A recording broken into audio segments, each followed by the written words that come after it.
দুর্গাপুজো মানে দুর্গাপুজোই হয়। সে গ্রাম হোক কিংবা শহর, কিংবা ঘরের আঁকার খাতায় এক টুকরো মায়ের মূর্তি গড়া। যাই হোক না কেন, মার আবাহন, মাকে আমন্ত্রণ জানানো, এই শরৎকালে মাকে নিজের মনের মধ্যে রাখা এবং তার প্রতিবিম্বকে বাইরে ফুটিয়ে তোলা, এটা অনেক বড় ব্যাপার। আমি চলে গিয়েছিলাম গাইঘাটার অন্তর্গত বাগনা সূর্য সংঘ ক্লাবের পুজোতে। সেখানে গ্রাম বাংলার এক টুকরো ছবি ফুটে উঠেছে।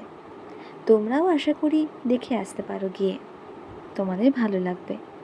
আর গ্রাম বাংলার সেই সবুজ ধান ক্ষেত, ঢেকি ছাটা চাল, চপ মুড়ি, পড়াশোনা, আটচালায় ঠাকুর গড়া, সমস্ত কিছু একটা অন্য আবেশ নিয়ে আসবে।